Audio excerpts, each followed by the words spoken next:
So good evening, everyone. Welcome to this exciting talk today, where we'll be talking in a very, very important aspect today. Related to health of an infant and child. And today we have, really people, big brains from the microbiome sector. We'll be deep diving into a lot of aspects related to human health and microbiome. Right. So let me introduce to our speakers today. So I myself, my name is Sushant. A lot of people we know. I'm the founder of Gene Freakletics. We are actually working towards studying human microbiome at a molecular level to resolve chronic diseases, right? And we have Miss Nita Jain, who hails from US. She has been played a very key role in the microbiome aspect, and she currently runs her own podcast on human health and microbiome, and she has in the past worked with handful of molecular biology companies, and even she is currently working on a longevity space fellowship, where probably she'll share more insight what she's doing, right? So, and we have Mr. Upendra Singh, who is actually Chief Scientific Officer at Gene Freakletics, and he has been driving the science and research side at Gene Freakletics, and played one of the key role in launching our vaginal microbiome product, right, which we have started dispatching kits now, right? So let me hand over to Nita to probably share, give a detailed insight about her profile, and then we can, and then Mr. Rupendra Singh, and then probably we can start the discussion on the microbiome front. Over to you, Nita. Awesome. Thank you so much for inviting me. I worked for a little while as chief of staff at Tiny Health, and this was a startup that was focused on gut and maternal infant microbiome sequencing. And the general idea was to track the mother's gut and vaginal health during pregnancy, as well as a little bit after her child is born, as well as the infant gut microbiome from conception up until 2 years of age, because that is thought to be the critical window of opportunity during which the establishment of the microbiome either will set you up for health or might predispose you to risk for things like atopic diseases like allergies, eczema, asthma, as well as diabetes later down the line. So the basic idea was ensuring the normal development of the infant gut microbiome during early life to prevent diseases later down the road. And so we were direct to consumer in terms of offering gut microbiome and vaginal microbiome testing kits. And we would then give customers back a report detailing what's in the infant's gut and is it progressing normally according to their stage of development. And so I was involved in R&D as well as operations and marketing and content development. And it was obviously a very instructional time, both for learning about how the microbiome is just so impactful for health, but then also figuring out how startups operate and the business side of things as well. Yeah, great.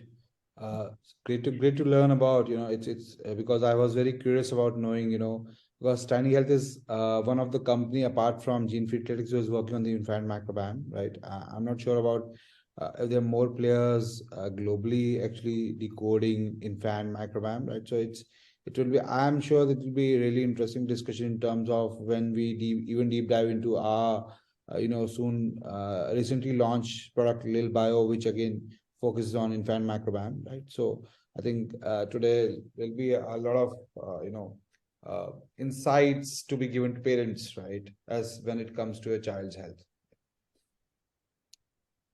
Yes, sir. Mr. Upendra Singh, probably you can also share. We have been, had a lot of talks, but probably for the interest of everyone, probably you can also share about what you have done in the past, and what is your current role with us in Gene Freakletics, and how do you envision this science for India and Asian market in the next 5 to 10 years? Yeah. So first of all, thank you very much, Nita, for giving your precious time for this talk. And me and Sushant have been very passionate about microbiome. But little bit about myself. I'm by education, I'm a biotechnologist, gold medalist from Punjab University, Chandigarh. And then, I was a scientist, filed 4 Indian patents, 1 international PCT application. And then I worked with multinationals like Becton Dickinson, I was heading their BD Biosciences business, and then I was with Carey Group, which is $8 billion Irish multinational. And after that, I have been a serial entrepreneur, and I was hunting for, the next big thing, and that's where microbiome happened, and that's where Sushant happened. I saw him, a very passionate entrepreneur, trying to solve chronic disease problem in a very scientific way, and also trying to ensure that we give right advice to customer in time. So that's where we join hands, and currently I'm a very happy man. Working very closely on the projects. Like gut microbiome, infant microbiome, which we are just launching. Then vaginal microbiome, and a lot more, because I feel gene expression holds the key, whether it is a host or it is microbiome. So it's all about balancing and the right kind of gene expression. So I'm very happy. I'm very happy and very excited for talk today. Thank you. Great. Okay, let me ask Nita about probably I would like to know more about how do you see the microbiome market in US right now versus the microbiome market probably in India, because I think US is far ahead from us, but I'm not sure where what is the dynamics right now in the microbiome market in US vis-a-vis that in India. Yeah, I think one thing that people who work in both countries often comment on is how FDA regulation, as far as running clinical trials, is sometimes an impediment in the United States because there's often more red tape, there's more regulatory approval that you need to go through. Whereas in India, it's sometimes a little bit easier to get those systems set up because there's less regulation over what you can and can't test for example. That being said, the microbiome market over here is not regulated when it comes to direct-to-consumer products. So a lot of times consumers might ask, well, is your test approved by the FDA? And generally speaking, microbiome tests are not FDA approved, but what companies will often do is point to being CLIA certified according to the laboratory that they use. So CLIA certification kind of offers some sort of standard that a laboratory must operate in accordance with to just to guarantee compliance with certain standards and making sure that samples are handled properly and they're being interpreted and processed as they're supposed to be. So that is the basic level of regulation that's happening right now in the United States as far as any sort of oversight on the market. But that being said, there's a lot of variation in what companies use as far as testing methods. Some companies will only be able to sequence bacteria in Archaea, for example, but other companies are using methods that also allow them to see the fungi and viruses in the sample. So that could give you a slightly wider picture, but there are trade-offs, of course. I won't get too much into the details of the different scientific methods that you can use for sequencing, but there are different options available. So that's something that is something to be kept in mind as you're navigating, well, what's the best test for me and what sort of information am I hoping to derive from a sample? Yeah. So that's really interesting because in India also, there's a lot of questions being asked in terms of who your tests are certified or not, who certifies these tests, how do we make sure that whatever you're telling is right, or probably, are there any clinical validation for your recommendations? For instance, when we launched our flagship of the gut microbiome test, these are the questions. So how do you make sure that whatever recommendations you are giving are actually working, right? So because in India also these tests are considered as clinical grade tests, right? And they are not subject to any regulatory approvals as of now because they are a part of health and wellness products, right? But still, what I would say is, as far as the education is or the awareness about microbiome is concerned, India is far behind, because having worked in this sector for now 4 years, I have seen that a lot of people don't understand microbiome. They don't even think that how microbiome can cause type 2 diabetes or obesity or chronic kidney disease, depression, anxiety, even in children also, the eczema, allergy issues, food intolerances issues, food allergy issues, right? So there will be a lot of gaps around it, right? And as you rightly pointed out, so there are a number of different ways of sequencing the microbiome, right? Starting with bacteria, fungi, yeast, or maybe only the DNA or only the diversity. That's a trend, which is there in Indian market as of now. Apart from what we are doing right now, we are focused more on the activity level, right? So not we're not using very so-called isolated right now, like metatranscriptomics, because which is really costly in India, right?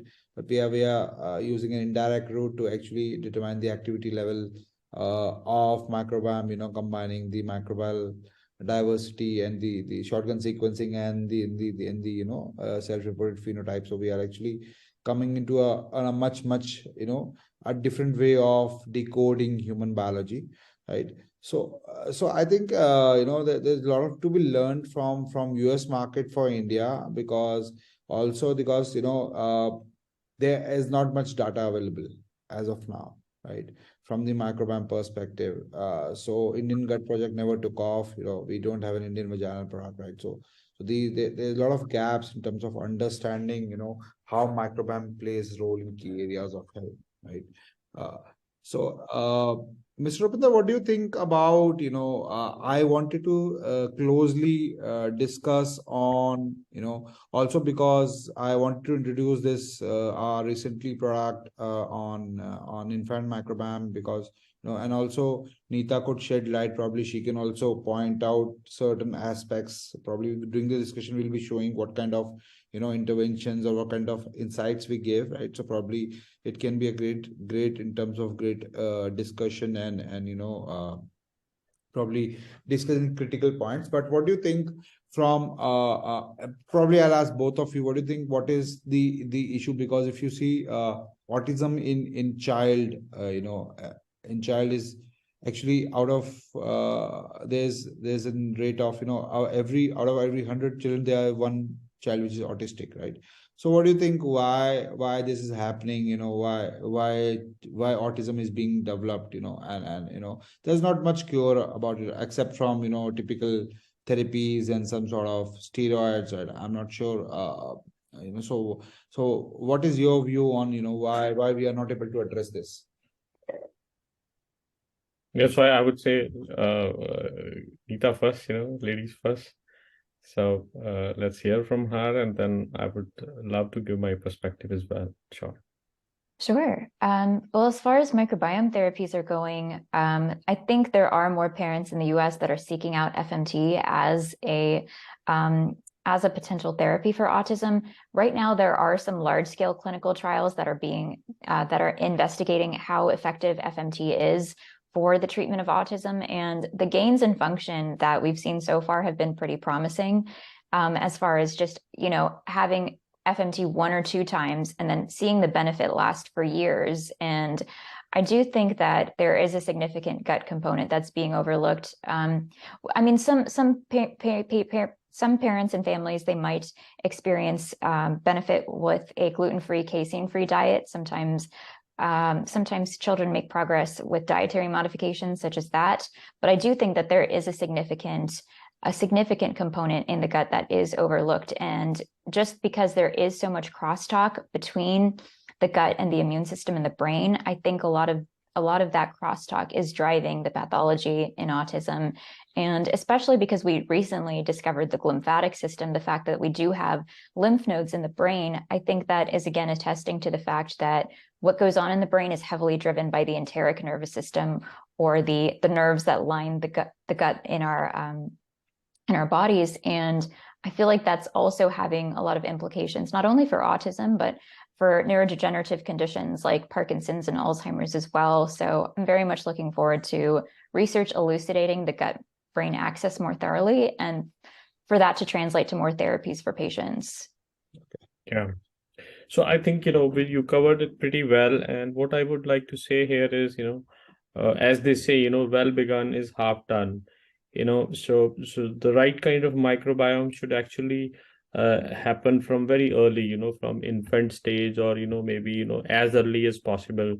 So obviously there is role of host, genes. At the same time, also having, microbial gene expression, which has got a significant role, and a lot of work is going on worldwide, uh, how autism, or, the patients, can really benefit, if we correct the microbiome piece. And that's where, we all are working, we are working relentlessly, in terms of finding out, how best we can address it, and how early we can address it, and then, up to what extent, it can be effective, so there are a lot of papers on which we have, been reading and working on. So this is a space which is actually buzzing with a lot of activity. And as Sushant was saying, in India, still market is very small, but I have a little counter view right now, because what has happened is, yes, very few people are going for the testing right now, but people have at least started understanding, and they have started hearing from their friends about, role of microbiome overall, on the body, on immune system, and overall functioning.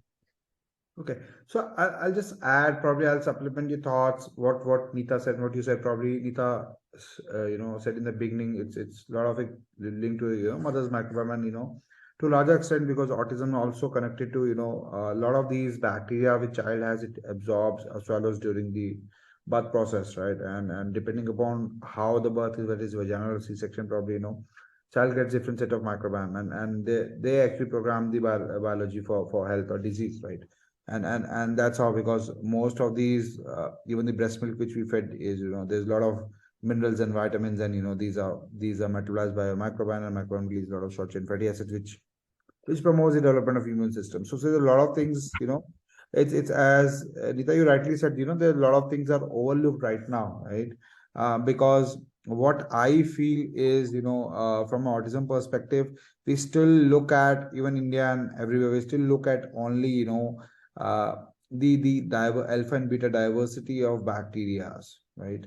So we don't get too much into probably what they're doing inside our body, right? So whether a particular bacteria is actually for instance E. coli, whether it is giving us vitamin B12, or probably it is actually creating inflammation inside the body, so uh, I think there's so let me I have a different view. So let me, if you both allow me, I'll take just 5 minutes to show a couple of slides to probably get deep dive into this, and then we can actually also talk about the from Nita, also hear from Nita in terms of how did you saw the this infant microbiome in US, and when you were working with Tiny Health, right? Not sharing too much details about the company, but obviously, what was your experience while working with them, and while maybe even some customer insights, right? So let me share a couple of things. So we have already discussed about the problem of the infant microbiome, so but I'll just go through a couple of things here, right? So this is few figures what we have, right? It's a global incidence where 1 in every 100 children is suffering from is developing autism. Then type 1 diabetes, again 1 in 400 children. Eczema is 1/5 of population has a risk of eczema, and autoimmune disorder again 5%, right? So again, a lot of these are catered to most of these modern medicine solutions, maybe antibiotics, steroids, or some sort of therapies, right? Yeah. So I'm not sure in US probably people are more aware, but in India, a lot of the healthcare sector in India don't understand microbiome, right? So they miss out studying microbiome. That's a key aspect, as we are discussing, so a lot of these bacteria and fungi is living in our gut, plays a key role in actually making us develop a disease, right? So that's how probably we can deep dive on this slide, and this is the most important one, right? So during the birth, as I mentioned, the mother passes on the microbes to the child, and child swallows those microbes, and these microbes are early colonizers. So probably they actually play a key role in giving the right set of nutrients to the child, right? And through HMO, which is again one of the specific sugar, the second largest source of, I'll say third largest, probably, after lactose and fat, is the third largest source of the energy for the child. But obviously the bacteria play a key role in fermenting HMO and converting into short chain fatty acids. And by 3 years, child attains a gut maturity of an adult, gut maturity of adult, and so as you rightly pointed out, so in its first 2 years or first 3 years are really, really important from a child's development, right, in terms of whether it is and we have actually done a lot of pilot before launching Lil Bio. So we did a pilot around 8 to 10 customers, right, and we found that a lot of them had egg allergy, peanut allergy, skin issues, hives,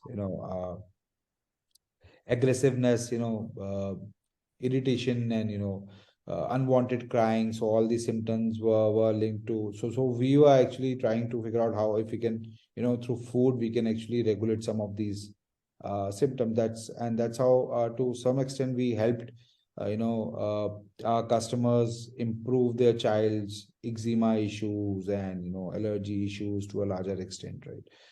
So that's a typical thing, the health of a mother drives the health of a child, because when you get the mother's gut and vaginal microbes imbalance, so probably the child's gut is also under dysbiosis stage, and that's how where we develop these diseases, right? So again, this is our recently launched product, Lil Bio. So we study the microbiome using shotgun metagenomics and blend it with the cell-reported phenotype to actually determine the microbial activity level, and then convert them into various pathways which tell the states of health right now, and then provide right set of interventions in terms of nutrition and supplements and prebiotics and probiotics for child and mother both, right, to regulate the biology, right? This is probably let us discuss this on this, so this is something which we have built. I'm not sure how you guys saw in US. So I'll seek your views on so did you had something like baby gut type where we determined baby gut type in terms of how where the baby's gut is actually working towards the health or disease? Yeah, we also assigned baby gut types with the first type that dominated by bifidobacteria being the most beneficial for health. And I think one thing that is perhaps a little bit reassuring is that even among babies who were born via C-section, as long as the mother was able to breastfeed successfully, a lot of time that would rescue the phenotype or kind of prevent diseases despite having been born by a C-section, if the mom was able to breastfeed. And after 1 year of age, 1 year of breastfeeding, vaginal and C-section babies look very similar, providing that the mother is able to breastfeed. So I think that's a bit of a redemptive message that even if you do have to get a C-section for some reason, it doesn't mean your child is necessarily set up for bad health for the rest of their lives, because breastfeeding is just so restorative as a way to promote the growth, like you were saying, of beneficial bacteria through HMOs that feed these bifidobacteria that are so critical for training the immune system. But also just the way that during the birth process, it seems that there might be more transfer happening the longer that labor lasts. Yeah. And that's kind of like an interesting observation that the longer that labor is, theoretically that could be inducing more microbial transfer. But of course, that's something that's still being investigated. But definitely the early life exposures are just so critical for long-term health. I'll share a couple of insights from the Indian samples which we have seen, in the past 2 to 3 months. So none of them had Bifidobacterium infantis and breve, right? So these are one of the, I think it's called superstars. I'm not sure how we call them superstars, because infantis is one of the key in terms of degrading HMO, right?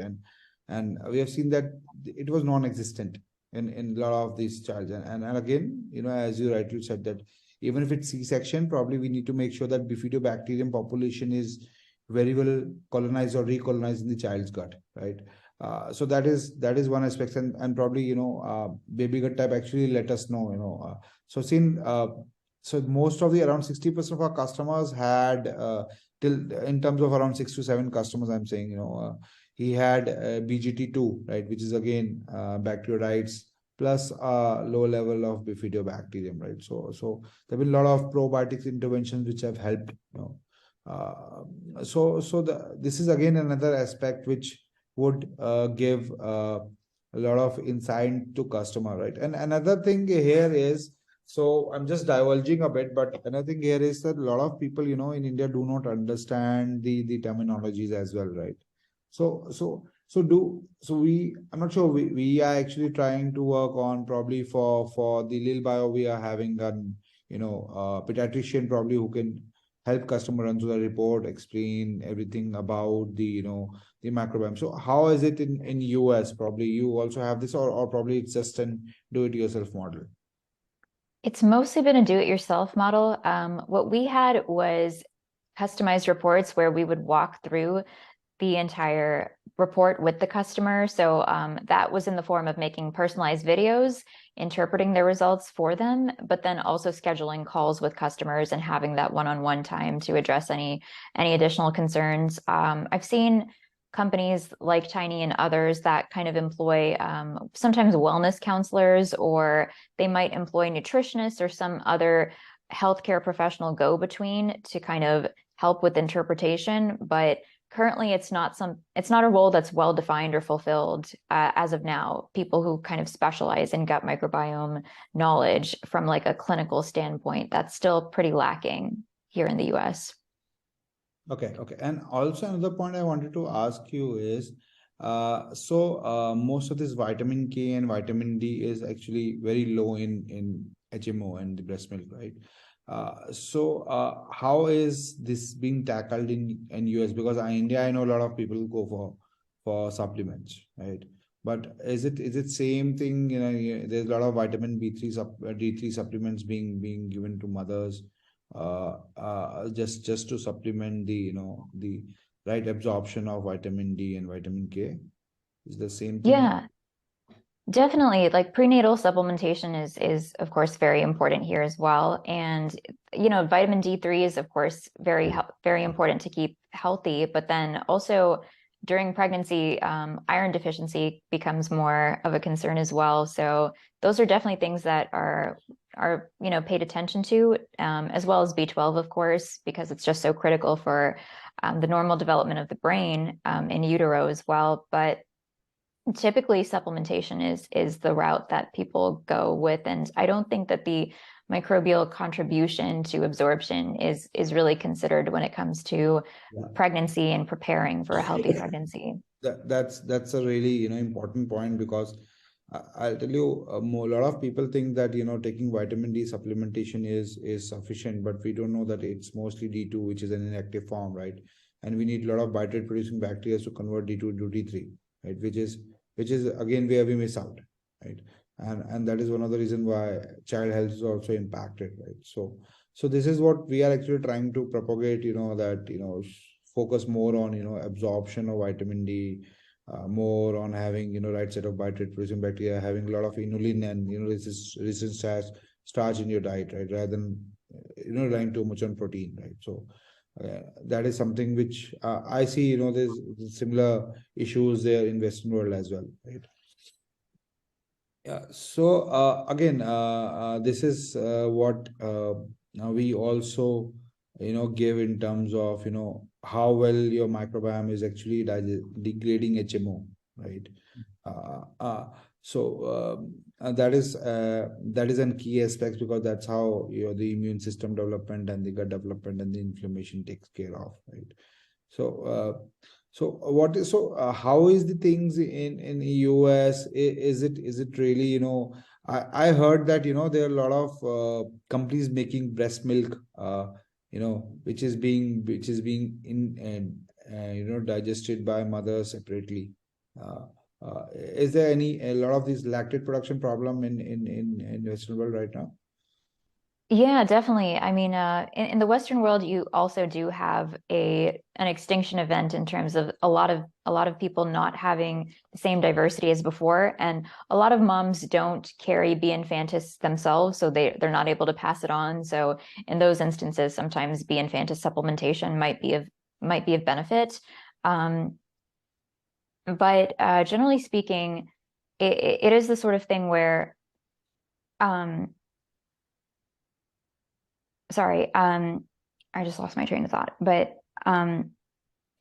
sorry, could you ask me the question one more time? So I was just trying to ascertain, why, there's a lot of mothers are going for, external administration of breast milk, right? Because of low lactate production. Because I've seen there are a lot of companies who are actually making supplements for breast milk for mothers, and that's a concern, because if you talk of HMO, right, there are 200 different type of HMOs, right?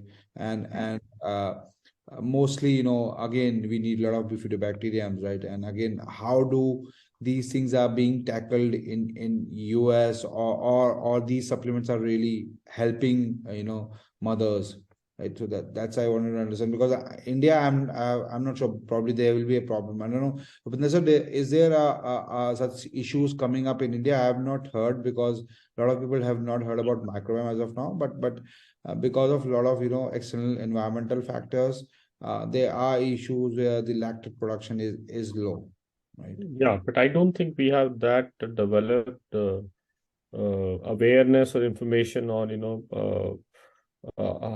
to use supplements, for boosting milk production in the mothers. So it's not really very prevalent. So I don't see that as a point happening at the moment here. I'm not sure about the Western world or US at the moment. Maybe Nita can Yeah.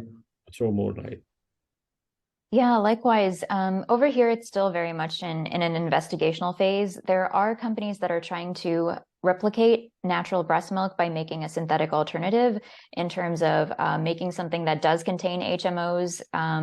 And there's a few startups over here that are trying to replicate that process, just because breast milk contains so much more than just nutrients, of course, in terms of seeding the infant gut microbiome, but then also passing down antibodies as well as enzymes that help with like the early maturation of the gut. But yeah, like it's still very much in its research phase, and it's not really prevalent right now. And I think there is sort of a dearth of information in terms of figuring out the fact that formula is not really an equivalent way to get the same nutrition, and that breast milk does contain so much more. And I think a lot of it is also stems back to marketing campaigns that started in the second half of the 20th century, as far as making that an appealing alternative for parents. But I think there is that educational component that it's not the same, and there are donor banks over here that some parents employ, where parents can donate breast milk in case they overproduce, and that can be one way to kind of narrow the gap. But I think one thing to keep in mind is, even if you are making a synthetic alternative, there is a lot of diurnal variation that happens with breast milk production. Like, for example, mother's morning milk will be higher in cortisol, and her nighttime milk will be higher in melatonin, because early on in life, babies, they don't have established circadian rhythms of their own, and they're sort of relying on signals from breast milk in order to govern their sleep and wake times. So those are things that, if someone can breastfeed, it's obviously ideal, because mom's breast milk will be tailor-made for her infant. And the composition also changes in terms of like the bacteria to in terms of the protein to fat content. That will change as the child grows and develops as well, in accordance with their nutritional needs at the time. So I think the human body is quite remarkable in the way that it is tailor-made for baby and what they need at that specific time of day, at that specific stage of development. And that's something that would be hard to replicate synthetically. Yeah, Absolutely. that's a really great point, Yeah. So because we really don't know, what should be the composition at particular point in time in terms of, because as you get into more mature milk, see the percentage of protein goes down, the percentage of fat and carbohydrate increases, right? So again, at what stage we are, what is the exact amount of, fat and carbohydrate we need, what is the exact amount of lactose, and what is the exact amount of, HMO we need. That is something really, really, a question we should ask, right? So yes, sir, Rupinder sir, you were saying something. Yeah, so very beautifully explained. So that's the beauty of biological system. It's not easy to replicate the exact composition, and since I have done a lot of work on, say for example, cell culture media, for growing cells. So making a chemically defined media or a synthetic media which actually exactly replicates is very difficult. And same with mother's milk, as Neeta just shared. It's really difficult, how to optimize what to put in, what to not put in, and so I don't think that's easy. So the best is the one which is coming naturally, from biological system, so. Okay. So more healthy we keep, more healthy for the child and infant, so don't go for synthetic. That's my advice would be. Okay. So again, this is another point I wanted to discuss in detail, because this is what we have been experiencing. A lot of people are the customers in the age band of 1 to 3 years having eczema and wound allergy issues, right? So this is again, I'm not sure how the modern medicine actually addresses this, but probably, Ravinder sir, you can talk a bit about it in terms of how the current healthcare system is addressing these issues, mostly food allergies, and because again, eczema gets converted into asthma later part in life. Yeah, so autoimmune actually is a very complex thing, and a lot of things are involved. So currently the way doctors treat it is, it's more of, symptom driven approach, and I still think it's a shortcut thing, to control autoimmune, to control in the right manner. Probably a lot of investigation is still on. So generally, people want to restrict, the acuteness of, autoimmune reaction, but it's not easy. So in my thought, it is still a very, very difficult and subject which is still being investigated, because immune system, so how B cells work, how T cells work, how interferons work, how cytokines work, how the antigen is presented, and then how your own antigen or your own proteins are becoming foreign and they are being attacked. That's a very, very complex reaction. So most of the clinicians and doctors are doing, experience based or symptom based approach, but the root cause, I think, still a lot of work needs to be done in that case. So that's where, that's max I can talk about, how the whole thing is at the moment. What do you think, Neeta, about this, specifically the eczema in children? Yeah, I think eczema and the later stages of atopic march stem from a lack of immune training that happens from normal gut microbiome development, just because I think, the gut microbiome interfaces with a lot of the host immune system directly, and it does help to promote immune tolerance.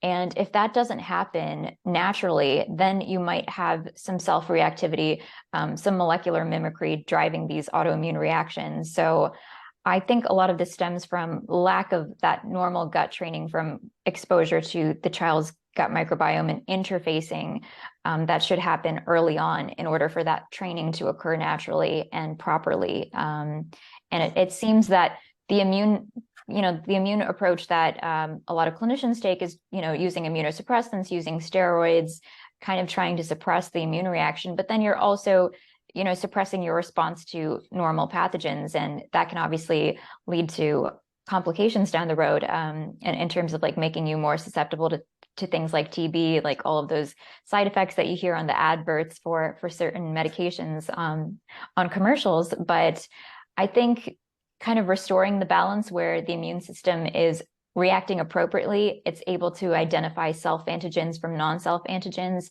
is obviously an ideal way to go forward, because then the immune system is still able to respond successfully to infectious threats, but it's still able to identify what's self and what is not a threat to it. And I think rather than suppressing the immune system at a large scale, it's better to restore tolerance. And that would obviously be like the more, just the more healthy long-term approach. Okay. Yeah, so Because as I said in the beginning, well begun is half done, so even in this case, if right kind of microbiome is happening, when infant is there, when, his or her immune system is still being trained or being developed, so if it is trained well with right kind of microbiome, right kind of antigen presentation, so then it's better. Otherwise, if it comes later, then body is going to reject it, as a foreign, and that's where, a lot of disbalance will happen. So I have actually, I'll share one example with you. So recently we sequenced a sample for a customer. Again, the customer is not based out of India. She had come to India and she was having eczema issues for almost 6-7 years, right? And she resorted to a lot of Chinese medicines and modern medicine methods, and none were actually working. Because they were just focusing on steroid creams and all these things, right? And again, what we found that in her sample there were a lot of Streptococcus and Staphylococcus species, right? Which was mostly actually training your immune system for disease, right? And they're very low bitrate production and short chain fatty acid production, low antioxidant absorption. There a lot of these things what we could figure out, and probably we spoke to the parents of the customer, and they told us the kind of recommendations you have given us in terms of the food which you have kept in avoid is something which we were eating, right? So a lot of these things again, training immune system, as you both rightly pointed out, is linked to your microbiome. Again, early stage, how well we are exposed to like pets, the outside environment, the kind of food we eat, the kind of microbiome the child acquires from the mother, even the vaginal microbiome, right? So all these have a bearing on so it's a very we really need a comprehensive evaluation of our microbiome, and how it is interacting with our human body to understand. And that's what Nita, that's really important, because I wanted to press this point here that this is why our product is really, really unique, because we give you all these scores based on your microbiome analysis, right? The activity of your microbiome. So we can tell you probably what stage you are in the atopic march, right? Whether you have developed eczema, high risk of eczema, or you have food allergies, or you're going towards asthma, or you're maybe reversing it. Can you reverse it, right? This is something which a lot of people are not understanding this, and even doctors don't understand this, right? So again, just by recolonizing Bifidobacterium species, probably we can address this issue. I'm not sure, because again, we'll learn more as we start doing more samples around it, right? But again, this is something what we have found, that a lot of these B. infantis and B. breve and B. longum is actually these probiotics can help, right? So again, we discussed about immune system strength, and we see how Bifidobacterium lactobacillus can actually, because again, lactobacillus comes from vaginal microbiome. The less diverse the vaginal microbiome is, the beneficial it is for the child and the mother both, right? So I wanted to ask Nita about how did you saw this thing? So did you blended vaginal microbiome and the gut microbiome of the mother both when you were evaluating child's microbiome at Tiny Health? How did you do it? Yeah, we did look at both the mom's vaginal and gut microbiome, and like you're saying, even though high diversity is good in the gut, it's deleterious in the vaginal microbiome, whereby you mostly just want to be colonized by some sort of lactobacillus species. And of course, the same way you have baby gut types, there are vaginal community state types that kind of determine if a woman's vaginal microbiome is healthy or if it's prone to BV, which can obviously lead to complications during birth. So one thing that they kind of watch out for is group B streptococcus infection prior to giving birth, because that can cause complications for the child. But yes, we did kind of look at both in conjunction to figure out if the birth would go normally, if the child would have any complications from anything from mom's vaginal or gut microbiome. But it's interesting because, obviously because the gut is so much more diverse, that impacts the way that you sequence it in comparison to the vaginal microbiome, which, you can obviously get away with a more shallow sequencing depth because there's less to cover there. But definitely, I do think these two work in conjunction, and especially during labor, there seems to be more gut permeability for facilitating transfer to baby during childbirth. But it's still something under investigation. It's not something that's completely well fleshed out, but there are thoughts that the gut microbiome becomes more permeable during labor to facilitate more transfer. But we can't say conclusively yet if it occurs, but it's a hypothesis so far. Okay. And any role of fungi also? Because we've seen the Candida strains also play a spoil sport in at least in the vaginal dysbiosis. Yeah. Definitely. And I do think that the fungal component, or like the microbiome, as it's sometimes called, is really overlooked, both from the vaginal and the gut microbiome standpoint. And in the gut, it's also kind of seems to be driving things like inflammatory bowel disease. So I would love to see more of a shift that includes fungi as well as bacteria when it comes to evaluating these microbial communities. Okay. So probably, I want to switch gears, and probably you can also ask, probably you can pitch in some question in terms of how we are sequencing, or probably if you have questions on our product, because we have been generally focusing on the US and Indian market. So I was thinking in case you have some questions, we can switch gears and, you can shoot more questions to me. Yeah, definitely. I think it would be really helpful for parents to potentially know what should they look for when it comes to figuring out if their child will be set up for normal immune system development. Like what can a parent do to ensure the normal development of the microbiome, and also how to interpret reports, because especially coming from a non-science background, it can be a little overwhelming, like seeing all these different bacterial names and how to interpret them, and what's like the main high-level takeaways for a parent?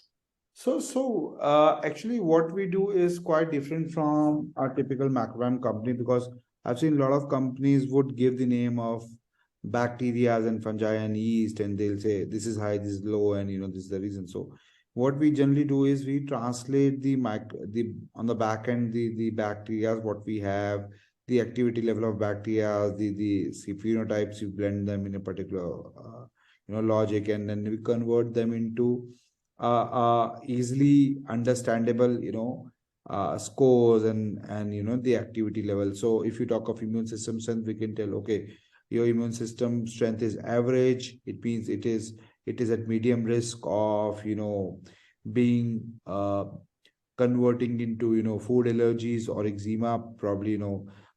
So we need to reduce this from average to low, right, to make it better. So what kind of food and nutrition can actually do that? So that's one way to look at it. Again, if you see from the gut type perspective, right? So if we know, okay, I know I have a very like type 7, if it's more diverse, so probably I have E. coli, I have streptococcus, I have enterobacteria, right? So let's not get into too much names. We don't tell the names, but we'll tell, okay, this is your gut type. This means that you are at a higher risk of developing maybe type 1 diabetes, or you are at a higher risk of having eczema, catching eczema, or maybe asthma going. So probably we need to move from type 7 to at least type 3, type 2, and then the ideally would be type 1, right, where we have a lot of bifidobacterium, right? So we generally don't get into too much of technical details because it is very difficult for customers to understand, right? So we generally try to translate that into a score or on the activity level so that they can compare. Okay, I had this activity level earlier. Now I have consumed something. I've taken a food which GeneFit is recommended us, and then probably my score has regulated or improved or is improving, right? So that way we try to actually make it very clear to the customers that this is how you should track it, right? And yeah. So as you rightly, so initially there were questions on how do we analyze this? What do you understand from this, right? So that is again an important thing, right? But that's how. So I'll probably share a couple here one of these things. So this is something what we do is autism risk score, right? So as we were discussing in terms of again there are a lot of data required further to revalidate it, but what we have seen is a lot of these scores like so we don't focus on only uh, at the infant level, the immune system or the metabolic health or the the HMO digestion. We also get into the biological pathways, right? So most of them are actually mapped with KEC pathways, right? Some we have built on our own. So probably we can see, okay, if my biotic production is very low, right? So there isn't high to medium risk of developing this neurodevelopment disorder, or probably a lot of these we have a lot of this enterobacteria which is converting tryptophan in the breast milk into peak resol, which can lead to kidney disease, which can even trigger and pass the blood-brain barrier and do inflammation, right? So we generally use these pathways to actually tell the risk of various diseases, right? So again, that is how, and then again we map them with various molecules to give the food recommendations. That's how we actually come to a particular analysis where customers can understand. Yeah, obviously we think that we really need a pediatrician also to get involved if a customer wants support, right? So that's how it is being done currently.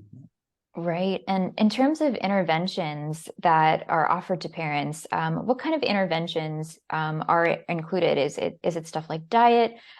Is it stuff like food timing in terms of when to introduce solids, when to introduce allergens to prevent having a reaction later down the line? What does the intervention landscape look like? Okay, so essentially it is divided into 3 parts. One is we tell them, okay, we categorize food into 4 categories like superfood, enjoy, minimize, and avoid, right? And again, so there is a list of 300 plus foods, right? We tell them, okay, this is in avoid, this is in minimize, this is in moderate, this is in superfood. Again, based on that, we also recommend how much of you to take, right? And what is the frequency of consuming these foods, right? That is, again, a second aspect is the supplementation. Again, we don't give it to child with less than 4 years of age, right? I think that is very difficult because child gets again being developed right now, right? So again, we do give for child more than 5 years, right? So supplements like vitamin and mineral supplements, food extracts, antioxidants, right? Digestive enzymes or amino acids, right?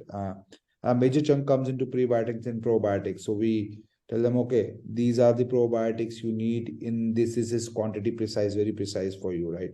And so we if there are self-reported allergies, or probably if you see the immune system score is suboptimal or average, right? Or maybe atopic disease matrix is suboptimal, probably those most of these allergies like egg allergy, peanut allergy, and gluten and lactose and all these things are already included in the avoid list, right, as of now. And then probably after, probably when customer goes for a retest, or when we take the self-reported symptoms where we see the improvement in certain symptoms, then probably we may reintroduce it, right?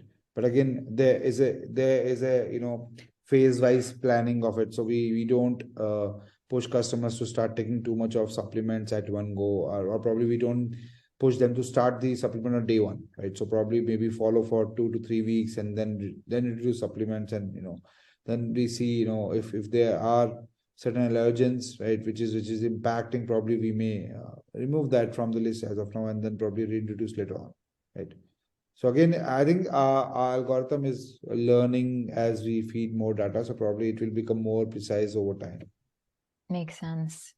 And I really appreciate that manifold approach to treating or like moving the needle in the right direction as far as looking at diet, looking at supplementation, looking at all of these other levers that you might be able to adjust, but also doing it in a stepwise manner.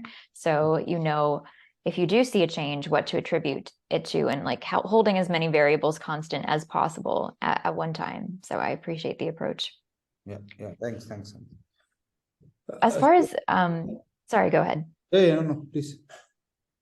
I was wondering, for parents who may be unable to breastfeed for some reason, maybe because of having a mastectomy or something like that, what are recommendations for parents who have gone through something that may be preventing them from breastfeeding normally, whether for medical or professional reasons? Okay, so I think we have not come across such cases as of now, but what we feel is, if that is the case, probably that's why we are actually thinking of even telling expectant mothers to at least go for the gut microbiome test 3 times during their pregnancy, so once in 3 months, right? So that they can understand in terms of why they have an imbalances, what is causing them imbalance, then rather than just suppressing symptoms or just going for supplements, iron supplements or vitamin supplements, probably understand why I have and this deficiency or this disbalance, and probably fix their microbiome during this the entire phase, right?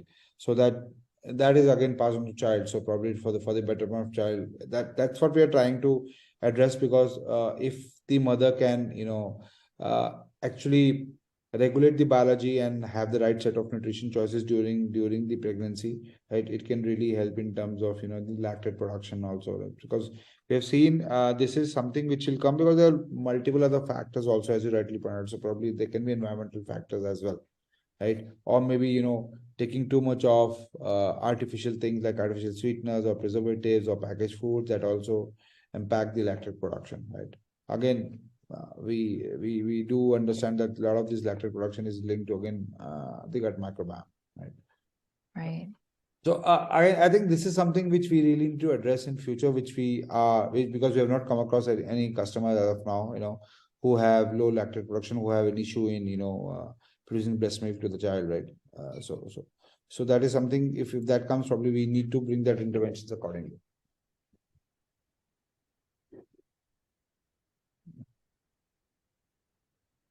Yeah, Makes sense. Sorry, go ahead.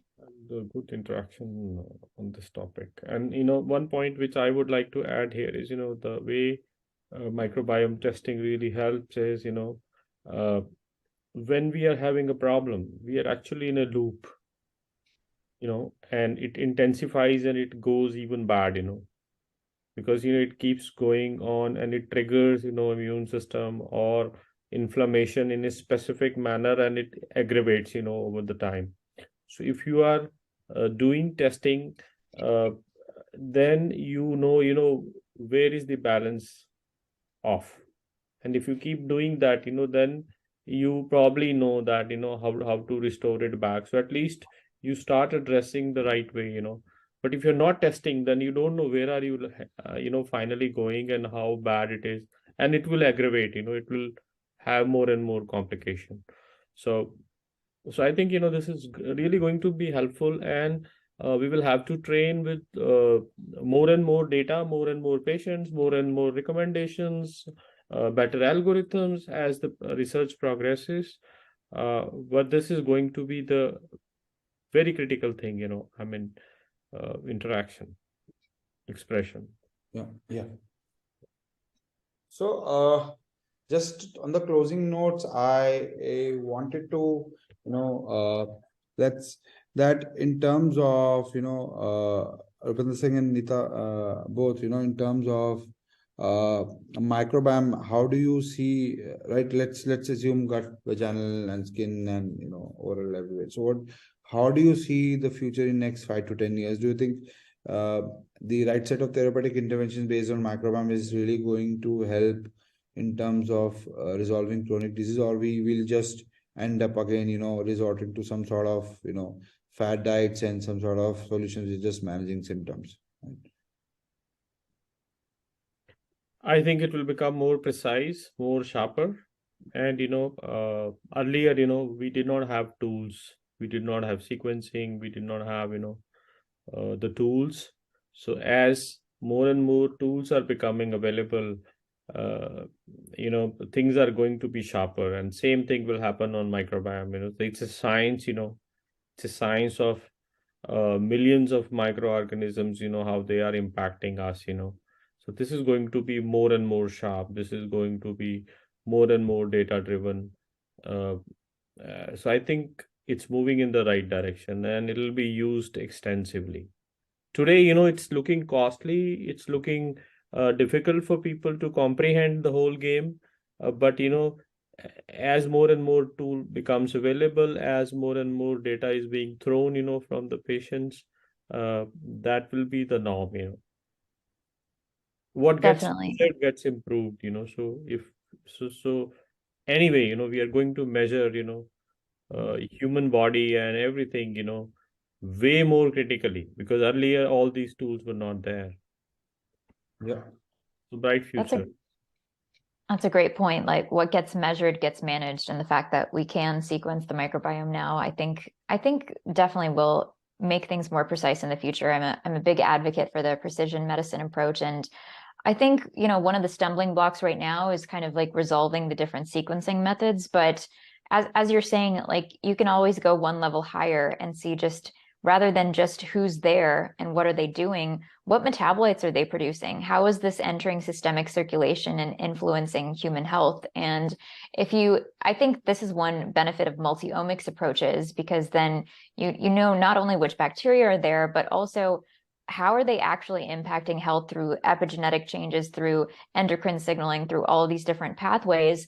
And I think the more that you can collect data on multiple levels, the better you'll be able to use that in a clinical setting and use it to provide actionable insights to patients who may be, not only for the purposes of prevention, but also for disease reversal. So I'm very optimistic. Okay, great. So that's great, and I'd like to thank both of you on this great discussion what we had, right? And I'm sure Nita, you would have found good insights about our product. Probably you can probably give us more insights on offline in terms of if there are some gaps because we are still evolving. The product is already launched. We will be keep on building more pathways and biomarkers around it. We'll be happy to have your feedback on in terms of more improving it, right? So thanks both of you for this excellent discussion. Time well spent. Thank you very much. Really appreciate everyone's time. Thank you, Nita. Thanks, Sushant. Thank you, sir. And we'll be in touch, and let's have more discussion around it like this, maybe on other topics as well. Yeah. Definitely. Definitely. Thanks for having us. Thank you. Thank Okay. you.